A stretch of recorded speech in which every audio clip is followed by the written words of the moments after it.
Who? What? Are you for real? Who are you talking about? My girlfriend. What?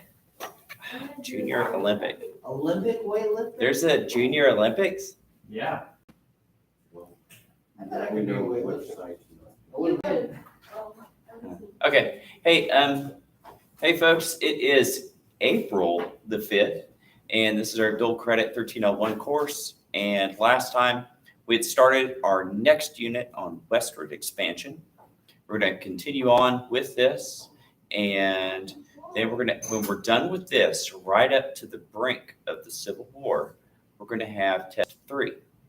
Remember, test 4, your final is going to be at the end of the month. It's going to be the last week of the month, because that's all I got to do it. You got to do it the last week of April. I can't push it to the first week of May because that's EOC week, and that's like not doable. But oh well. When does school end? The first week of June. So you have that. Yeah, the first week of June. You have the Monday off, and then you have 4 half days, and then you're done. I am not wearing the school uniform for those half days. Well, I'm not going to tell you what to or what to not do. I'm not even sure if I'm going to be here that week because I'm supposed to teach at TJC that week at like 11. And I'm like, We can handle it. I guess I could come for an hour, I don't know. I could come for like an hour or two, and then I'd have to leave. So what are we already done with like EOC? Yeah. Who done with wants to everything. finish all the schoolwork? Now, rumor has it the week is supposed to be kind of like enrichment, social fun stuff, like play Monopoly all day type of thing, I guess. I don't know. Remember when we had a periods called enrichment periods and then we did absolutely nothing with them? I remember. Yeah, I remember those days. I remember it was with Mr. Garcia too. Ah, yes. Yes, Mr. Garcia. He's a Ran red person. lights with us in the, not really. He sped though, and we got chased by a cop. That was fun. Okay. But hey, Logan, you had to turn that off. All right, folks. So let's go ahead and move on. So,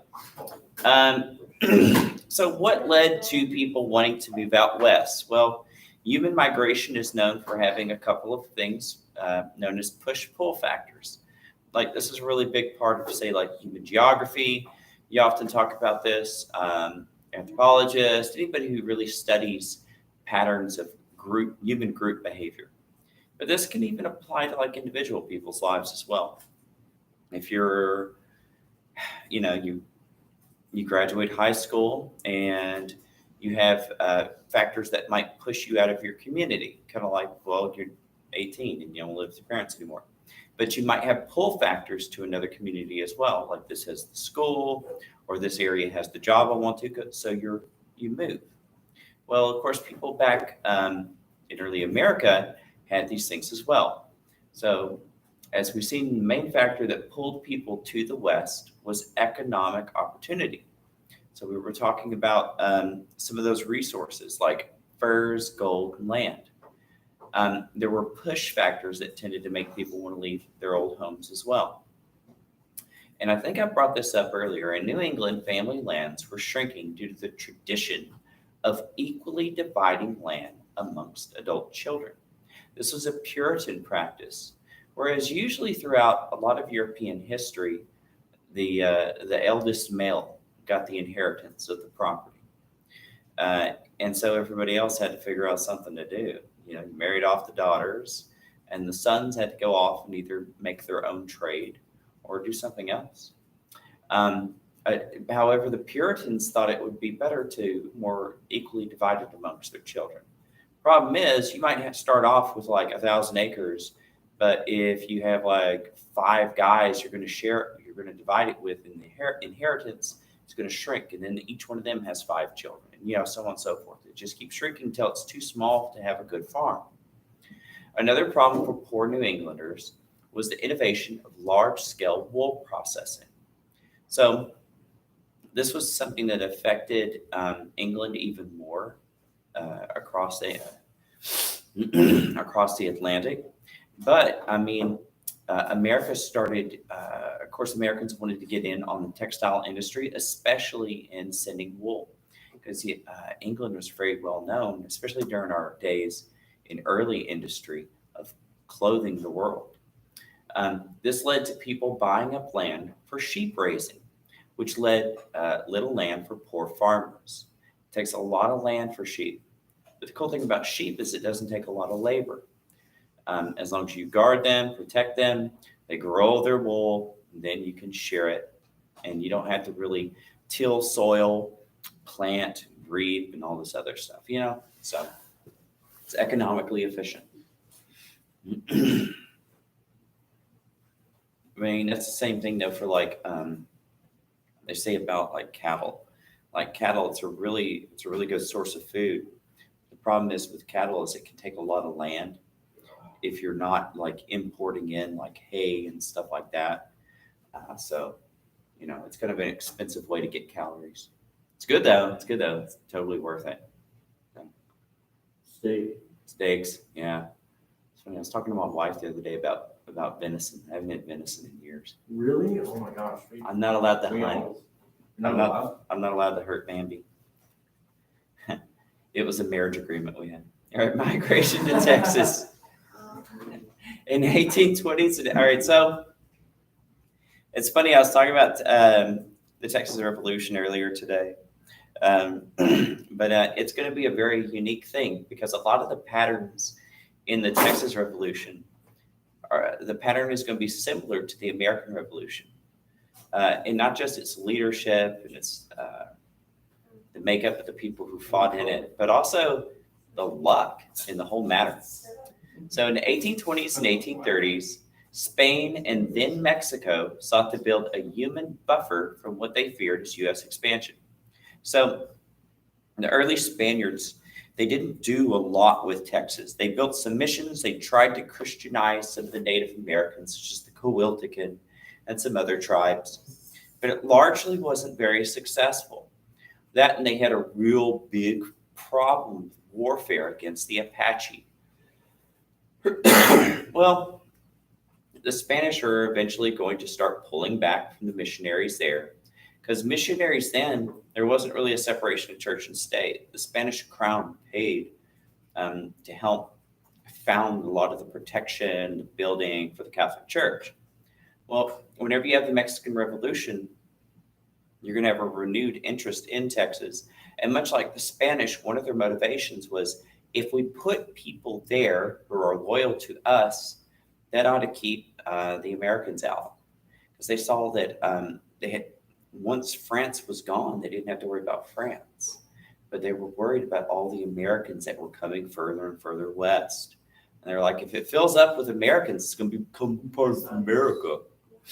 They tried to entice people to go to Texas from Mexico for decades, but the distance from civilization, harsh climate, and hostile Indians made it unsuccessful. A lot of people in Mexico didn't want to come up through Texas. It was a wild land. I heard stories about people being killed by the Native Americans, such as the Karankawa. There was rumors of cannibals living up here. So, people were really scared. However, there were some people who decided that they did want to come. So contracts were made to Anglo-American impresarios such as Stephen F. Austin to bring settlers to Texas. What's funny, though, is that they were actually in Missouri. And the parts of Missouri they were in were actually part of the Spanish Empire. And so they were familiar with this. These settlers were expected to become Spanish and then later Mexican citizens, convert to Catholicism, learn Spanish, and be of good character. Despite Mexican protest, however, many slaves were brought as well. Now, the Spanish Empire and later on the Mexican government would have slavery illegalized in all forms. And so, however, if you remember, we discussed that in the USA, the way to get rich quick was go get yourself a bunch of land, get yourself some slaves, grow some cotton or something else like rice, something else that can make you a good cash crop, and get rich off of other people's labor. People wanted to bring that to Texas as well. Stephen F. Austin was a slave owner. Now, his father was a miner. I'm not sure if he owned slaves, I'm a minor. but his father was the one who initially got the contract to bring these impresarios over here. And isn't impresario just basically like businessman or like business owner, something like that? Yeah, it was. Oh, empresario. Isn't that businessman? Yeah. So Like, bringing in some businessmen. Well, we were talking about Robert. Oh yeah. CEO type of thing. Was he a businessman? No, Yeah. like actually CEO. All right, so yeah, Stephen F. Austin, in a lot of ways, he kind of mirrored a lot of those like Virginia founding fathers. Yeah, he was a slave owner, but he was also very well read in Enlightenment literature. He was very interested in his free time studying things like the Constitution and stuff like that. And so he was of that same mindset. And he was very, very dedicated and a very hard worker from sunup to sundown as an impresario, making sure that the rules and regulations were followed, that people got along, people had their contracts filled out, stuff like that. So we'll get back to Texas in a minute. So Texas is now filling up with at least the eastern and the southeastern portion with Anglos. Moving on to Oregon, the first permanent Anglo-American settlement in the Pacific Northwest begun by Christian missionaries. Is that correct grammar? Were begun. Was. Were begun. Hmm. I don't know. It doesn't sound right when I Was say no. begun. Were begun. I'm not All sure. right. It's Christian missionaries, specifically the Methodists, if I remember right. These missionaries were invited to come by the Indians that lived there. A lot of these Indians had actually had contact with Lewis and Clark. So they were known about by the Americans off in the eastern half of the continent. Once there, the missionaries reported that there were vast lands ripe for farming. By the early 1840s, people flooded what would become known as the Oregon Trail. And if you ever play the game, you know it was deadly. Yeah, I died. You know, that was my first contact with computers in like Oregon Trail. 87, 88. Yeah, I was playing Oregon Trail, like the big clunky keyboard, like, and had like floppy disk. So, yep, pretty I cool like stuff. your sound effects, Mr. White. Oh, yeah. Well, they're authentic. That's why you like them. So. Like every time you get a phone call. Yeah, I had to put it on vibrate. The song distracts people. Yeah. All right, so about earlier, it took 6 months to travel the 2,000 miles that separated civilized lands, quote, in Oregon country. So, and if you remember, this territory was kind of undefined in many ways. Like we had an agreement with the British that, okay, we want on purpose send people down there, and we won't send soldiers down there or make rules or we'll come to a decision later on. We'll just agree to leave it alone.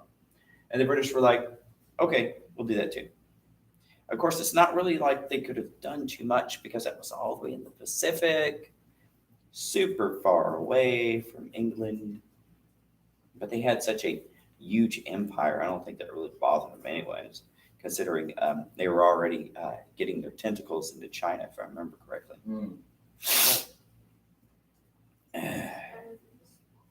Opium and good stuff like that, right? Opium has its uses medicinally, sir, but the way it was used in poor Chinese. China, yeah. Yeah, well, yeah. You know, I heard a political commentator that said that when it comes to foreign policy, they're still mad about that today. And so, because it wasn't just about pushing drugs on them, it was also about just humiliating them. And the British did the same thing, and France did too, to the Ottoman Empire, but they vanished. The Chinese didn't vanish. I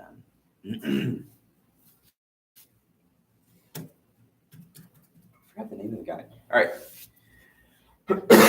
So we'll get back to Oregon in a bit. In Illinois, a new religious group known as the Mormons was founded by Joseph Smith. Hey. After Joseph Smith was murdered by an angry mob in 1884, I believe I believe they accused him of polygamy, and a lot of people were very put off by that back then.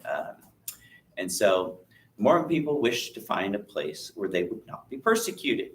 And the Mormons or the Church of Latter-day Saints are the most persecuted religious group in North America, actually. I think there's been more people killed here for that than any other religion in North America.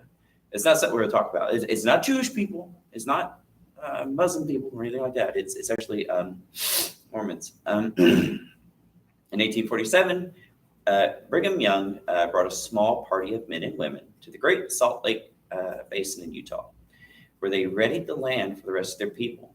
Within weeks, another 2,000 members of the congregation arrived. And that's the thing about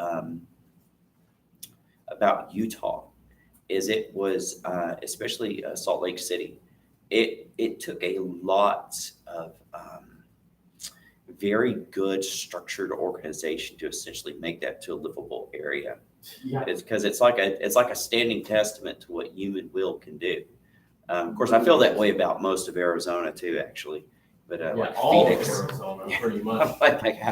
it takes a lot of know-how, a lot of structure, a lot of organization, and a lot of determination to make some of these places livable. I mean, I've flown over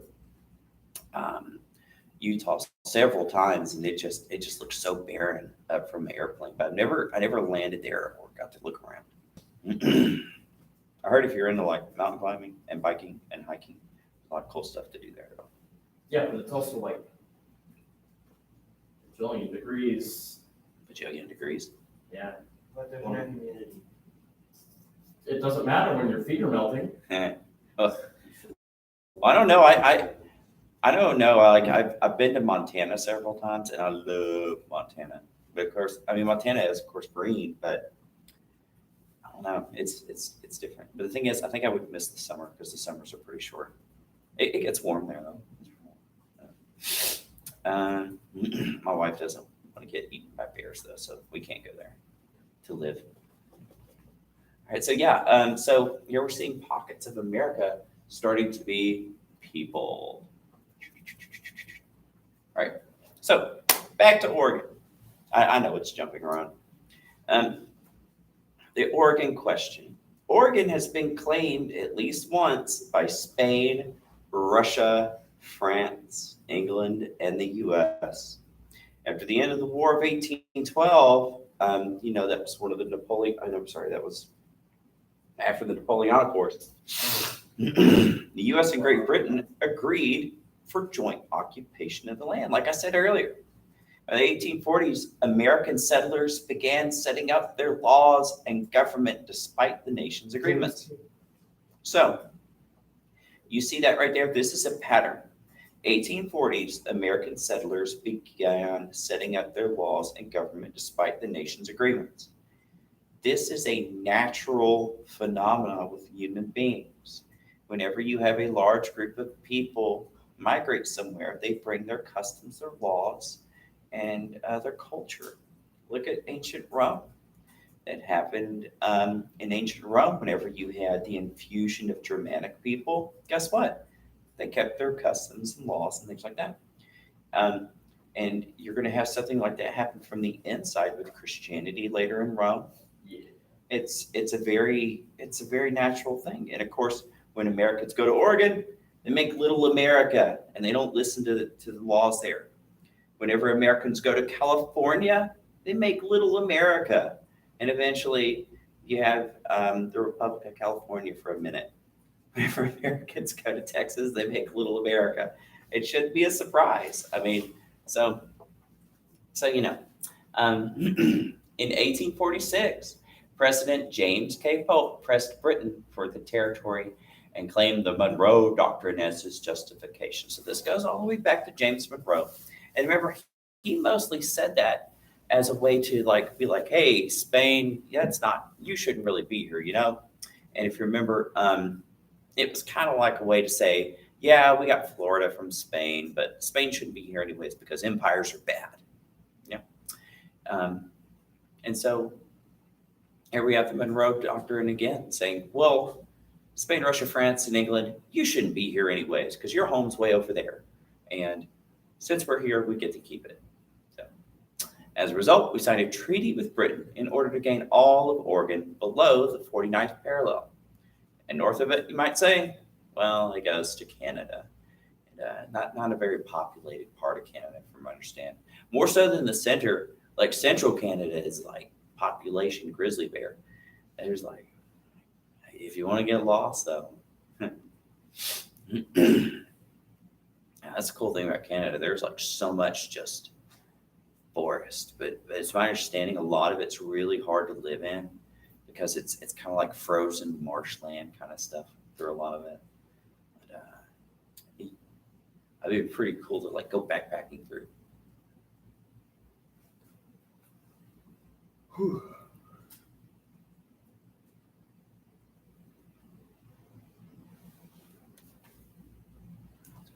Oh, okay, good. We're making pretty good time. Man, I think we're doing all right. I was really worried at the beginning of the semester that we're going to struggle to make it through all the content. I think we're doing all right. Y'all feel okay? I feel all right. What is up with that? Okay. We're going pretty fast. Texas Revolution. Yeah, back to Texas. Yeah, we'll finish with the Texas Revolution when we're done today. The Texas Revolution, responding to tensions caused by slavery and Mexico's new ban on immigration from the U.S., Stephen F. Austin went to Mexico City in 1833. So there were other impresarios other than Stephen F. Austin, and it kind of worked like this. They're like, hey, come over here. So you want to live here in Texas. Okay, well, we want you to live here in Texas. We're going to give you like 1 million acres. I don't know, probably less than that. I don't know the number. And if you can bring enough families to settle there, we'll let you keep half and you get to give the other half to the families to settle there. Something like that, right? Well, most of them failed. But Stephen F. Austin was pretty successful, especially with his first called like Austin's 300, right? And so he was seen as like the leader of the Anglos living in Texas. And so, however, people in Mexico got really worried because they're like, wait, hold up. These are all just people who speak English. They're not converting to the Catholic Church. They're not living like people in Mexico. They're culturally different. We don't want this. And they're bringing in the plantation slavery-based economy. They're like, whoa, we don't like that either. And so that's why they stopped. They put an immigration ban on Texas. Well, a lot of the Texans who were here, though, were understandably upset because a lot of them were men who came and they set up their farms, and then they were going to send back for their families to come next. Now they couldn't tell their families to come. So they were pretty upset about that. However, Mexico's new president, Antonio Lopez de Santa Anna, declared himself president for life and suspended Mexico's Constitution of 1824. And that Constitution of 1824 is going to be the rallying cry for not just the Texas Revolution. There are going to be 11 Mexican states are going to rebel against Santa Anna. Santa Anna is going to threaten them with the military. Only 3 will respond militarily. Texas and 2 others, I forgot their names. He is going to conquer the 2 that are in Mexico proper, and he is going to be brutal. The men who fought against him, he lines them up and he executes all of them. So the men in Texas know that since they rebelled against Santa Anna, it's all or nothing. And so that's going to be the only one that's going to be successful. We're going to see a lot of it has to do with some luck, but also some help from Americans who decided to come over. The war began as a contingent of Mexican troops attempted to confiscate a cannon from Gonzales on September the 29th, 1835. And so you may have heard this story where you had just this little lady, they had a little small cannon, right? I think it was left over from the Spanish. And it was mostly used to scare off Indian raiders. And so a small group of Mexican soldiers came to confiscate it. And so this lady saw them coming, and she made a flag that said, come and take it. And she started shooting the cannon at them. I don't think anybody got hurt, but they wound up turning around. And this would be another rallying cry for the Texans, come and take it, which comes from Molanlabe, right? Who was that from? From the Spartans, the 300s, King Leonidas No, versus the Persians. those are not. The Persian king, was it Xerxes? Yeah. Yeah, not there. Xerxes said, "Give me your weapons," and he said, "You can come and take the Molanlabe in Latin or Greek." And so here she must have like read her Plutarch or something, or was it Herodotus? Yeah, it was Herodotus who wrote on this. So come and take it with a picture of a cannon, and so you can get it on coffee mugs today. Santa Anna personally led his army on to San Antonio on February the 23rd, 1836. And of course, Santa Anna wanted to lead them. How he became president was because he was a war hero. All the way back in Cinco de Mayo, when Mexico fought the French Navy, he lost his leg in a battle fighting them off. And so whenever he would run for president, he'd take off his wooden leg and he would like hold it over his head, saying how he made a sacrifice for Mexico. So he was a well-trained military leader, but he probably thought he was better than he was. He called himself Napoleon of the West. And he was known for having a really big ego. Like anybody who's president for life is probably going to have a super big ego.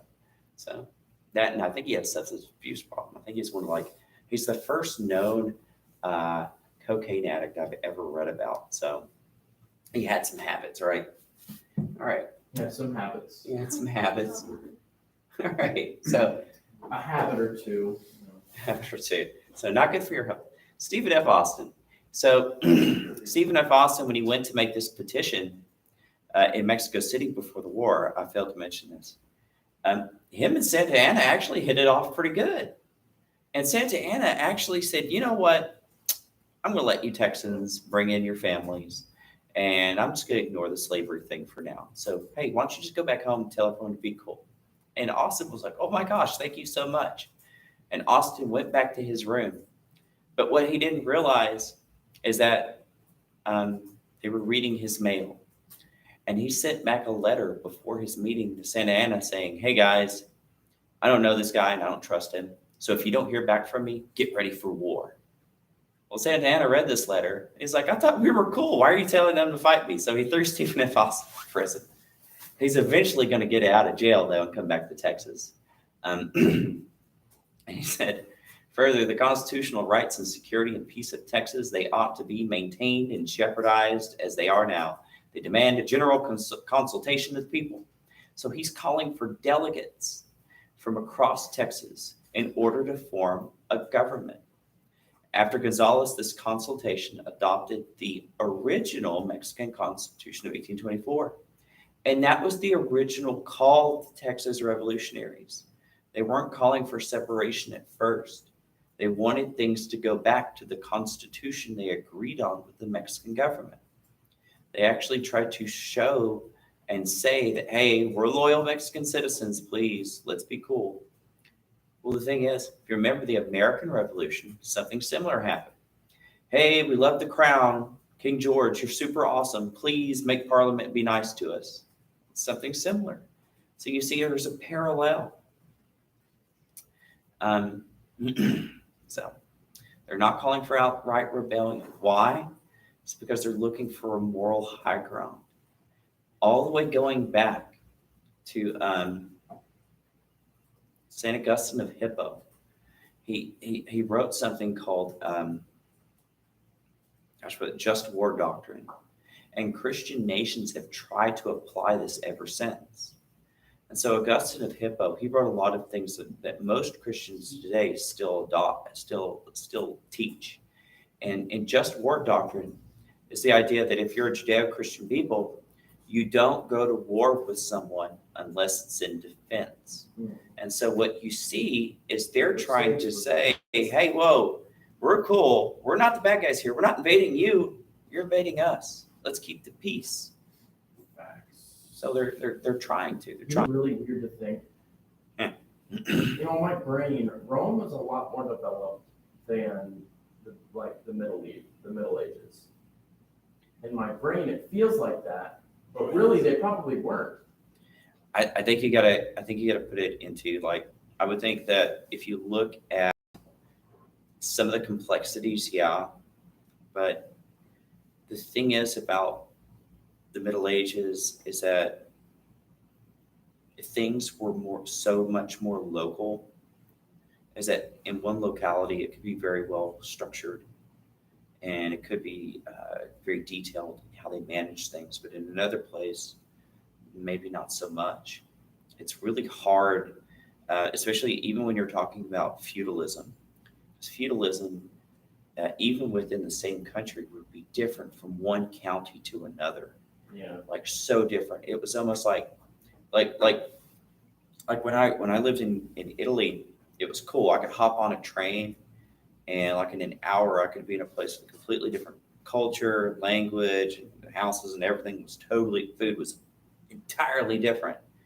In the Middle Ages, it was more like if you just went to the next town over, it'd be like that, and the next town over, because most people never their entire life left more than half a day's walk from their home, and so almost everyone died within that small circle on the map. So it's like I don't know.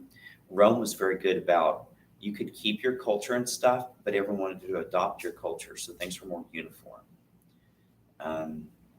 So yeah, I guess in some ways it was more complex. That's kind of the nature of empire, I guess. Tell you what, we'll do one more. We'll call it good. So, and this, do I got on the next one? Okay, yeah.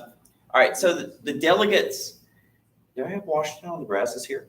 And so then you're going to have, eventually though, the fighting's going to carry on and you're going to have Washington on the Brazos, right?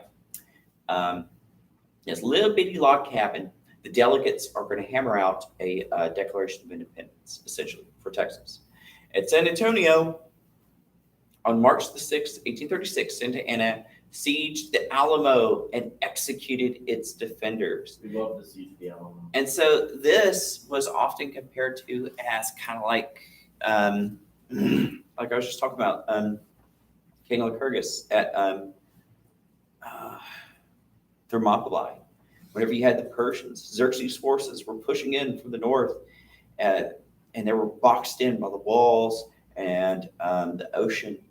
And they come up to the Spartan 300 and their allies. I think it was like 600 allies with them or something like that. And they're holding them back, buying time for the Greeks so they can get ready for the invasion. Well, people have compared the Alamo to that. Of course, on the flip side, some people have said that they were both needless sacrifices. However, both were big moral victories for the defenders. And so the Texans would be very bolstered by this and angered. However, are also going to be pretty scared. Texans faced a similar massacre at the hands of General Coss and Goliad in early October 1835. So the Alamo, they're just totally wiped out, right? And we have conflicting stories about some of the prisoners were then lined up and executed on the spot. At Goliad, we have better accounts where the soldiers gave up, and then they were all told to face the field, line up, and once the firing started, some of them managed to run away and get away through like a river or something, or a creek, if I remember correctly, and they were able to tell everyone about this. Well, after hearing what happened in Mexico, where Santa Anna was just executing throngs of men, and now it was happening here in Texas, you're going to have the families that are there are going to pack up everything, and they're going to start moving east. This is going to be known as the runaway scrape. Also, at this time, you're going to have an old friend of Andrew Jackson, Sam Houston, is going to come to Texas, and he's going to be nominated as the leader of the Texas Revolutionary Army.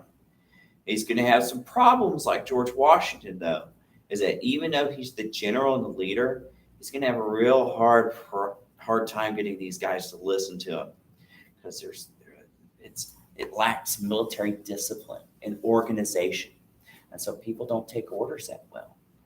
But he's not going. But luckily for him, the war is going to end before he really needs that. In April 1st, 1836, General Sam Houston led a surprise attack against Santa Anna at San Jacinto and won within 18 minutes. Santa Anna eventually was captured and signed the Treaty of Velasco, recognizing the Republic of Texas independence. So, Santa Anna had been chasing Sam Houston, trying to catch up with his army. And he was fully convinced that Sam Houston was going to flee east and out of Texas, and they would just be done with them. And so he's going to allow his troops to have a siesta. And so while they're essentially making camp next to a river, you're going to have a lot of the men, they're going to eat, take naps, they're going to get drunk. And so Sam Houston's forces are going to sneak up on them and in a surprise attack, just brutally annihilate much of his army. Santa Anna was found downriver wearing one of his regular soldiers' clothes. He was trying to blend in. But they say when they caught him, a lot of the soldiers started saluting him. And so they kind of figured out who he was. They wanted to hang him on the spot. Sam Houston wouldn't let them do that. In fact, eventually Santa Anna, a new government's going to be installed in Mexico. They'll be like, we don't like this government for life thing, and you got beat up anyways. And so a new government's going to be formed. And that new government in Texas or in Mexico is not going to recognize this treaty. They were like, one, this guy was an illegal dictator of our country. Two, you made him sign a treaty while he was a prisoner. You can't point guns at people and make them sign treaties. And so you're going to have this contention about what happens to Texas. Is Texas really independent, or is it not in Mexico? And this is going to help lead to the next major war for the United States. Santa Anna is going to be okay, though. You're going to see eventually he's going to go to America, and he's going to be a real big investor. In fact, he's going to be the guy who invests in vulcanized rubber, like the inventor of it. And so he's going to get even richer off that, if I remember. lots of money. He's going to move to Cuba. I think he gets more in trouble. Forever. And he's eventually going to come back to Mexico and fight in the Mexican-American War. So he has a very strange, peculiar history. Kind of interesting guy there. I think I remember you telling us that. I should really read a book about him someday. Like it's really interesting, like how some of these people get into like so much stuff. But hey, folks, for today, we're going to pick back up more on Wednesday, and we might get to start talking about industry and sectionalism, which is going to be changes in America. Talk to you later.